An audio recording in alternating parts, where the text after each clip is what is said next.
Hello, everyone. Welcome back to another amazing episode of 52 Authors, 52 Weeks. I'm your host, Dr. Lisa L. Campbell, and today I am joined with, and I did not ask you how to pronounce your last name, and I'll tell everyone this is an authentic show because there's no dress rehearsals, but I know it's Kristen. That's the easy part. I also go by Kay, which is even easier. And that last name is Castrataro. Castrataro. Is Yep, that Italian? it is. I'm not Italian. I married an Italian, then got divorced from the Italian. But then you've got two kids who have the Italian last name. What are you going to do? Well, funny thing, my husband, I've only been married one time, still married. His last name is Greek. I did not take his last name because I'm known professionally as Yes. Campbell. And so, but I get it because when people see his last name, um, for some reason they don't get Greek. They think it's like Hispanic in nature, but it's Greek. But anyway, My daughter's name is Greek. Her first name is Telia, and it's Btelea, and it's a Greek name. So there you go. mhm, mhm. Who knew we were going to get into linguistics today? Yes. Well, you just never know on 52 authors, 52 weeks. So, oh, now my hair is stuck on my glasses. All right. So, fun day. All right. So, your book is Wiring, Whirring. Rearing, Yep. Wing. Can't even say it. Wings, wings, wings. Songs from the Locust Years. So, as usual, we don't want to tell our listening, viewing audience everything that's in the book. But before we get into the book, I would love for you to share with our listening, viewing audience about your background, where you're joining our show from, and we can go from there. So I am joining you from beautiful Rhode Island, not Long Island. We are not a part of New York. It is the smallest little state in the U.S. And I grew up here on a family farm. I'm a fifth generation farm kid. And then when I was in high school, for a whole lot of reasons, my immediate family and I moved to New York, where we dairy farmed. And that was really fun and exciting. I learned a lot doing that. And then I decided to go to the Midwest for college because I didn't want to be anywhere near my family. I wanted to go and do my own thing. So I went to Wheaton College in Illinois. Also, Hey, that's not too far from me. where are you at? I am in Matson, Illinois. It's a south suburb, Yeah, but Wheaton College is kind of like north of where we are, yeah, west, but it's like in the western suburbs. yeah, absolutely. Yeah. So loved it at Wheaton, couldn't leave, stayed like 6 years to get my master's in teaching as well as my BA in English. And then I moved to Wisconsin and taught over the border in Illinois for a couple of years until I realized that, wow, I really did not like the school setting. Like, I love teaching, love teaching, love giving feedback on writing, all that kind of stuff. Really hate the school setting. So I did what everybody does. They go home to lick their wounds and figure out what they're going to do when they grow up. So I came back to the family farm and I worked there full time for quite a while. And then I got a job at the University of Rhode Island doing agricultural extension, which is kind of funny because, that job, I was supposed to be helping farmers with all of their pest problems and their farm planning and all of this stuff. I did not have any formal training in ag. I just grew up farming. So, I had acquired a lot through experience, but I also had to learn a lot. So that was really fun. That's where I met my ex. And then we got divorced and I'm here in Rhode Island still. And I had to figure out how I was going to make a living because I had been one of those traditional stay-at-home moms. And yeah, so I went back to something I had started a while ago. I started writing again. I was freelance writing for some farm papers, and went through burnout. have some children with some struggles, and so I got totally done in and on the other side of that burnout, my book was born. So Oh that's my gosh. I love that. I absolutely love that. So there's a couple of things you said, and that's one of the things that I really love about 52 authors, 52 weeks, because we don't have a meeting to plan the show. We literally, you show up for your recording time and we go for it. But there's a couple of really powerful things that you said. So number one, even though you didn't have the formal education, you grew up in the farming space. yeah. And I believe in the mindset of no experience left behind. Ah, I love that. And because I think a lot of times we devalue our experience, like, oh, like for example, in 1989, I was a manager at McDonald's, 1989 I to worked at 91. McDonald's for a while I was teaching. And so, but at McDonald's as a manager, I learned how to manage people, processes, resources, and I don't take that experience for granted. And when I got my first director job in healthcare, I asked the medical director, I was like, why did you hire me as an outside person to the organization? And he was like, well, I figured if you could run a McDonald's, you could run this department. And we chuckled about it. And I had some great. I had a great time there, but eventually left to start my entrepreneurial journey. So no experience left behind. I think is a really great, powerful statement because Mm, we often devalue our past. yeah. Now, the other thing that you mentioned was just how you had to navigate life's complexities. And on the other side of it, here you are still smiling and you got a book out of it. And so I think that those are powerful statements because for me, it's like the little things in life is what I'm so grateful for because had I not had those experience, I wouldn't be able to help others. Oh, 100%. And it's interesting what you were saying about that lived experience and how that's not wasted. Because last year in February, I started my own business. I'd been freelancing beforehand, but somehow like freelancing as a consultant didn't seem like a business. How silly is that? Because it really is. But this business like has its own identity and its own like mission in the world. And so when I started that, there was a lot of angst because I wasn't sure that like I'm using therapeutic writing techniques, even though I'm not a therapist, but I'm more like a paraprofessional, I guess you would kind of call me, because I have all these skills, but I don't have that degree behind me. I have a bunch of training, I have a bunch of experience, I've all this kind of stuff that I can bring to serve people and to help them make their lives better and more efficient and more peaceful. And yet I still struggle to own that that is a real thing and that I really have the ability to do that, because I don't have like the DR before me or all those other things. I got an MA in teaching.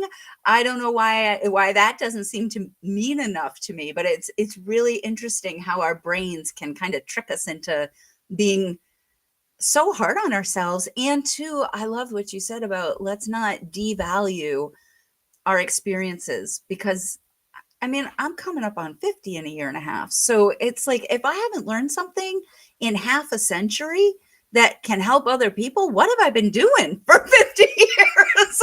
So, Oh my goodness.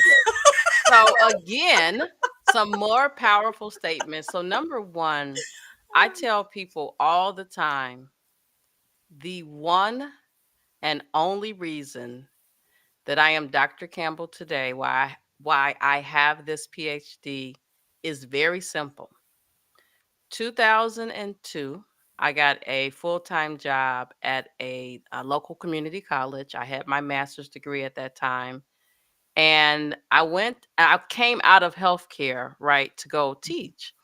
So I asked the HR manager, how do I make more money around here? Because this gig is not paying enough for me to Yep. sustain my family. And so she said, well, you got two options. You can get a second master's degree. And I was like, oh no, I don't want to do that. She was like, oh, you could, or you can get a doctorate degree. And so I was like, okay. So 2004, I started the program. 2006, I quit that job because I was being mistreated, and eventually earned my doctorate in 2013. But it wasn't because I that was something I wanted to do. It was literally because I wanted to make more money to provide for my family.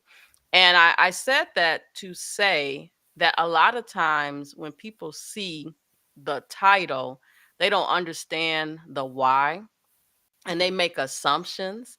But I am here to tell everyone that with or without, the doctorate degree, I'm still enough. I Yes. was born with enough. I love All the skills and the talent and the abilities that I that. have is definitely something that God gave me. Yeah. And so I don't take it for granted. And if you take the degree away, I'm still going to be the same person. That's right. And that's really it. As I keep getting trained and stuff, because I'm also just a lifelong learner. I love to learn. I'm a little strange that way. Me But too. but the more I learn, I'm like, wow, I have so much knowledge and experience behind me that I'm always gleaning little things, but so much of it is no longer new to me. And so I sit there sometimes and I say, you know this stuff. Like you know it. So just trust the fact that you've used it and it works for you. Like if it works for me, it can work for anybody. Absolutely. If deep breathing Absolutely. saves my life, it'll save your life. I'll help you. And see, that's what it's about. It's really about us being of service to others, Yes. right? I always think of myself as the person who is here to lead, empower, and transform the lives of others because that's when I'm operating in my true assignment in life, right? And funny thing, 2002, 2003, 2004, leading up to, I would say, 2022, I was always just on this hamster wheel, working hard, making more money, very comfortable until, so I'm just going to tell my age because I'm past the 50 mark, even though I don't look past, You do you not. know, My goodness, um, you're gorgeous. 35. Of course. Uh, but I've realized that having all the things is not my true calling, right? Because the things can't help you when you're trying to help someone else. And Yep. so I've really repositioned my life where I don't have to be busy all the time. My husband is like, I don't know, he's kind of teasing me like, it must be nice to just get up every day at 8:30 cuz now I'm not like, getting up so early and trying to do all the things. Whatever I can get done throughout the course of the daytime hours, that's all I'm doing. Um I'm being very intentional about pouring into my own cup so Yes. that I am able to help others. Yeah, that self-care thing is one of my huge, huge passions. It's why I love journaling strategies, like strategic. And I use therapeutic because they do have a therapeutic basis. I'm always afraid to use that though because I don't want people thinking I am a therapist because there is a big difference. Like, Therapeutic means to I have treat, two great right? therapists. I have a husband and wife team of therapists who are real therapists and they are amazing. And the growth that I've gotten since I've been using journaling techniques to support that has like exploded because then I can take all this and learn it a different way. But the taking care of ourselves, that's where we, especially as women, I feel like we really, really miss the boat because we think we have to serve everybody else to the exclusion of ourselves. And, everybody keeps using the put your oxygen mask on first, but it's actually true because if you're starving, how are you going to feed somebody? If you're gasping for breath, how are you going to do CPR? You can't do these services for people if you don't have what you need to be healthy. And yeah, it's a huge passion of mine. So Oh yeah. And yeah, I mean, and all over that. honestly, I don't think that you need to go to school to be a therapist to, be able to help others, because let's just face it. There's this negative connotation or, stigma associated with therapy. Mhm. People think it's such a bad thing, right? So if you are the vehicle to help someone else grow through whatever they are going through, why not Mhm. do it? Oh, love that. Thank you. I'm owning that. I'm putting that right here right now. Thank you. Yes. So listen, we only have about like 14 minutes Oh, left. So let's now read we the need to book. get into the Let's do book. it.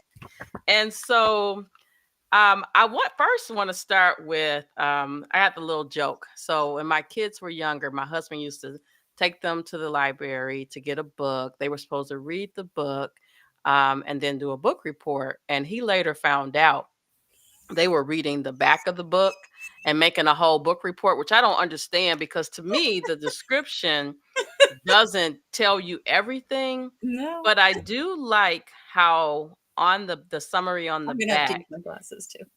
you talk about, yeah, you gotta have those readers. I can't see them anymore.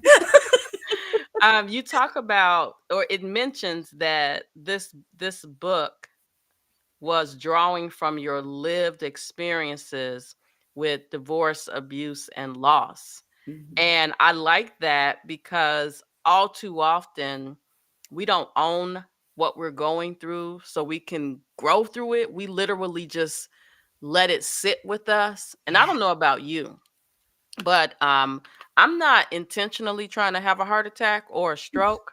And so I'm doing things to help me stay away from that, like going to water aerobics. Um, just, watching what I'm putting in my mouth. But let me just tell you, that menopause will set you up.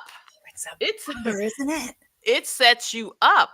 That's a conversation all by itself that we don't Yeah, even it want to is. get into, but 'cause, you know. But anyway, talk to us about how those things, divorce, abuse, and loss, led to the creation of this book. So, um, boy. Okay, so I guess I'll start with the first with the poem that the title is from, because that's probably the easiest way to come. So, Whirring Wings, Songs from the Locust Years, is actually a reference to the Bible passage that I have at the front, which is the epigraph. It's from Joel 2:25, and it says, "I will restore to you the years that the swarming locust has eaten, the hopper, the destroyer, and the cutter, my great army which I sent among you."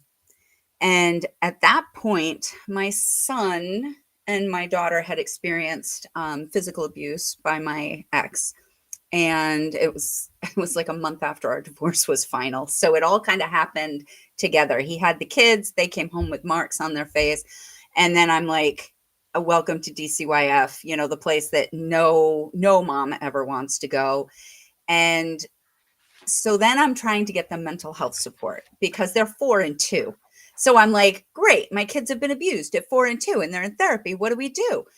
And I was sitting outside of a family therapist. She was actually an old friend of mine. So I was just kind of touching base with her to figure out, if I was on the right track, if I needed different support. And I started to write the poem at the end. And it kind of just flowed. And so it's called When Come the Locusts. And so I'll just read the first part. They Maybe I'll read it if I have my Read glasses the on. whole thing. Maybe you can read the whole Oh, I'll thing. read the whole thing. Okay, yeah. Yeah. This is the one I put it at the end because it's got a very clear inspiration at the end, but it really is what it's like to go through the locust years when you feel like everything is being just stripped bare and you got nothing left and you're saying, I can't do this anymore. When come the locusts? They blow in on the west wind mere weeks before the harvest. In ones or twos they appear, few enough to dispose of underfoot satisfyingly. Crack, crunch, pop, negligible. All at once the air is black with them. Their winged bodies swarm, buzzing around eyes and ears, assaulting exposed limbs relentlessly. Man, beast, crops, inescapable. They do not remain long. Like bombers on an evening run, they attack from the darkness and decimate everything in their path, mercilessly ripping, tearing, shelling, inexorable. In an instant, they are gone. Behind them lie despoiled acres of wheat and rye, and hollow eyed souls incredulously staring, praying, weeping, inconceivable. So begins a season of penury in which there is no cash for luxuries, in which all things have become luxuries suddenly: food, clothing, heat, pitiable. This is not the end. There are those who persevere, who refuse to give in and insist on starting over once again, heroically sowing, growing, reaping, invincible. I love it. I love it. I got this new chair. I'm trying to get comfortable in this new chair. It's like bigger than me. My feet are barely touching the floor. But anyway, love, love, love, love the messaging behind that, because what you have illustrated is those seasons that we're going through, the storms of life, Mhm. and that the things I once valued as luxuries have shifted, right? Mhm. Being able to eat, just eat Yeah. things has become a luxury. And I think many of us, as we navigate life, we get caught up in what the social media tells us are the things we should have. We look at individuals with influence and all the things that they have, not really realizing that those things don't make you truly happy. Happiness is in here. Yes. And when we And there's go, research. There's research to back that up. Like, I have read research that says that once you have like your daily necessities, you can pay your bills, and more money doesn't make you happier. So if you're getting by, or if you're a billionaire, that doesn't affect your happiness. It is totally what's happening in here. And this is how people who aren't getting by can still be happy, because they have, for me it's a faith in God. So, but whatever it is that they're really holding on to, that holds them close and gives them that strength, they keep going and they can be cheerful and happy. And yes, we struggle. I mean, let me tell you, going through burnout, that's a struggle. oh yeah, when oh you yeah. can hike 13 miles in a day but come home and not have the energy to open up your laptop, that is the weirdest experience you'll ever have, because you sit here saying, I know I have the energy, why can't I do this? Because that's burnout. That's when you've done too much, you haven't taken care of yourself, and now your body says, I'm done, I can't Mm, think anymore. yes. I was suffering from decision fatigue because I was just doing so much where I would just literally shut down. Like, I'm not Mhm. doing it. When you talk about people who have quote unquote achieved all of these things, the financial success, the notoriety, the fame, all of that. I'm reminded of this other book that I read by a gospel music recording artist. His name is Jonathan McReynolds, and the book is Mhm. called like The Climb or something like that. But in the book, he talks about how, as a singer, climbing higher, right? He's climbing higher in the gospel music industry. He's supposed to be um, singing and encouraging to others, right? He's singing about God. The higher he was climbing, the worse he felt. Mm-hmm. So that's proof, not just by the research, but the experiences that we all have as we climb higher and higher. If you're not happy inside, you're not going to be happy when you have all of that money. And they, even the things that we're doing that we care about, like he's a gospel singer, presumably because he loves God. And so he's singing about God and he's worshiping God and he's telling people about God. And yet he's doing it in a way that is sucking the life out of him. And that's when you really need to go back and say, okay, what I want to accomplish in my life is to honor God. So what Mm, does that look like? How do I honor God in my home? How do I honor God with the people I meet at the grocery store? When the guy cuts me off in the big old pickup truck and doesn't use his blinker, and I'm like, for crying you're out not loud, gonna move don't your hands up in the air. those nice jacked up trucks come with blinkers? I swear they do. And instead of, throwing a finger or saying mean words, you take a deep breath and you say, how many times have I cut somebody off when I missed something? I don't know what they're going through. I'm going to pray for them. Have a good day. Pray Absolutely. for myself. Pray for all of us. Like, and just shift that mindset, because that's a choice. Again, that's the choice that we have about being the person we want to be in the world. Absolutely. And given, I don't know about in Rhode Island, but let me just say, here in the Chicagoland area, Oh I my feel goodness. like during the pandemic, the number of folks who are driving with such emotion, we'll call it, has increased. I'm like, why must thou drive that fast when it says 30 and you're doing 50 and 60, right? Like, did you leave home late? Is there an emergency? But whatever their thing is, I just stay focused on God. Please let me get to my destination in one piece, in my right mind, and let them do them. Yeah. To the extent that sometimes you see them coming from behind you really fast, I just kind of don't panic. Let me just stay in my lane because I know they're going to zip around. But I think as you get older, hopefully you develop that sense of self awareness. Now, listen, when I was younger, I'm just going to be honest. I would lay on that horn, burp, burp, burp.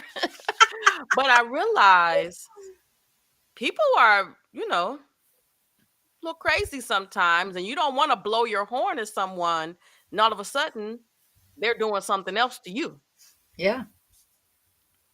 Well, there's so much wisdom in the treat others the way you want to be treated.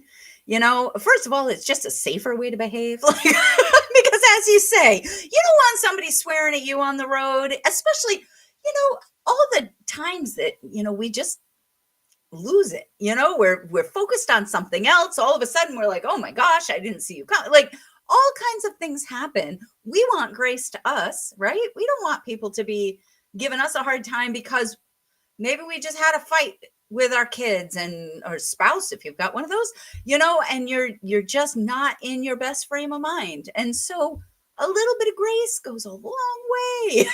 You know? Yes. Well, listen, we're almost out of time, but I have to Mhm. ask you a question Okay. because some of our listening viewing audience may not understand the concept of songs from the Locust Years. And Mm. I jokingly asked you, are we going to sing on here?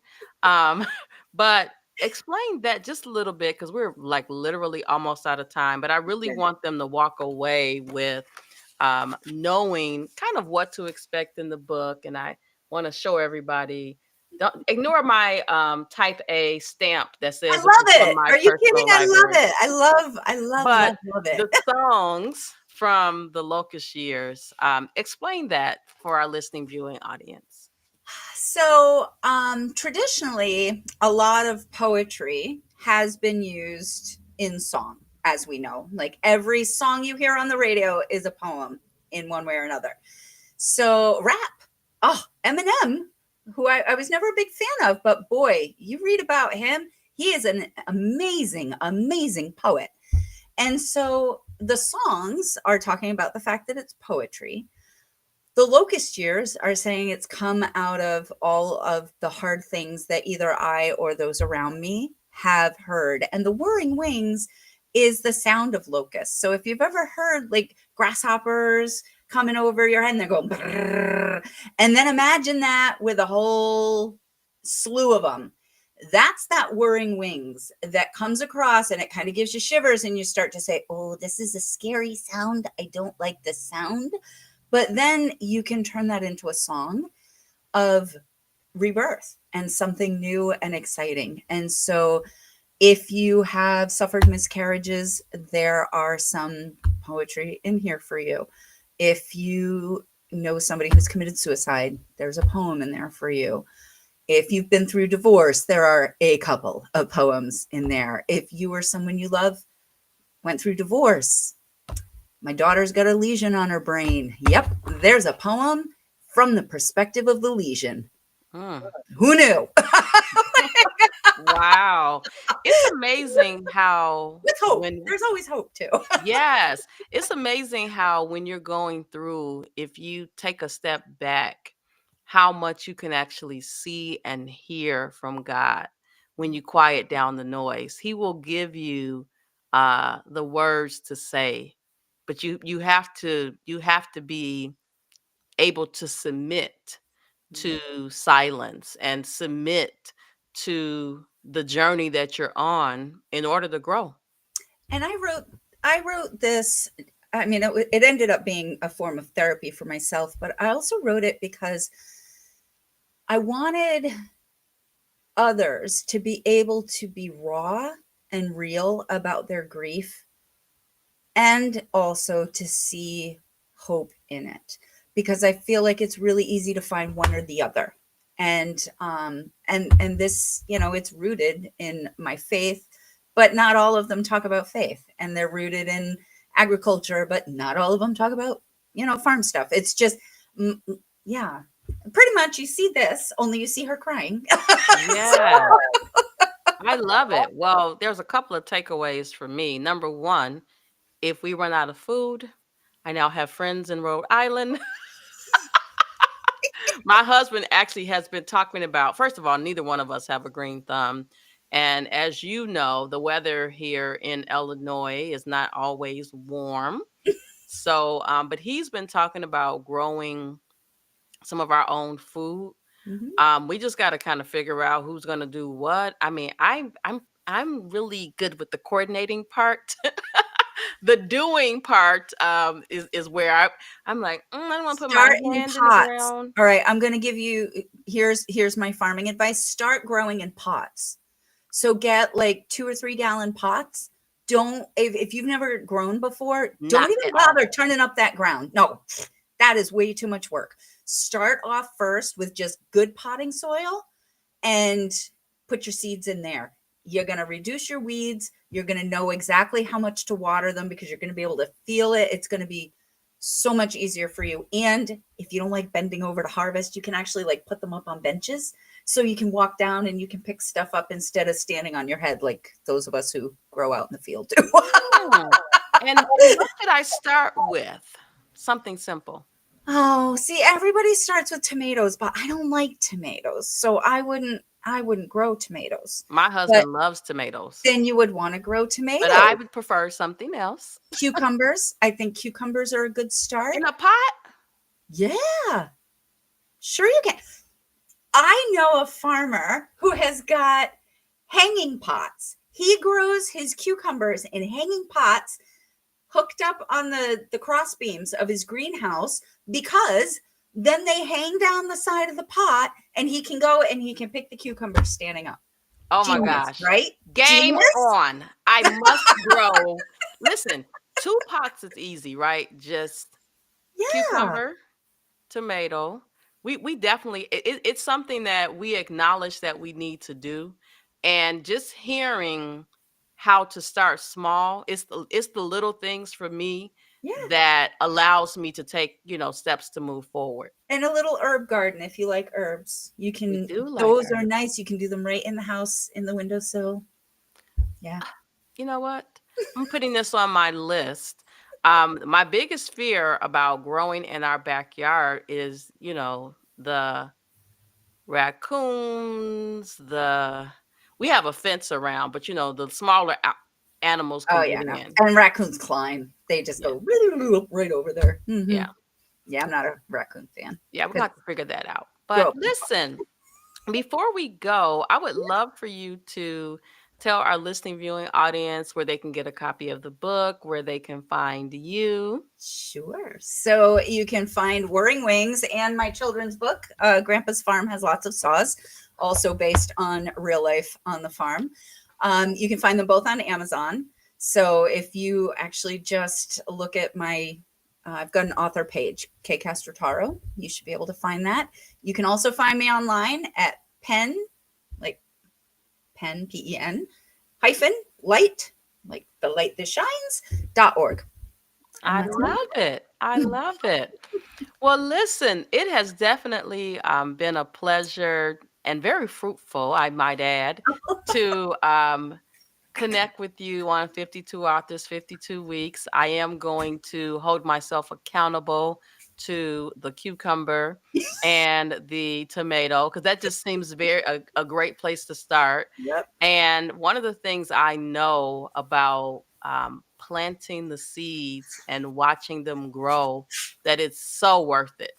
Yes. Oh, absolutely. And it's so fun to watch them like stick up their little cotyledons and they come out and oh, they're very cute. Yes. Well, again, thank you so much. And to everyone, don't forget to like, subscribe, and share 52 Authors, 52 Weeks. I'll see you next week. Bye bye.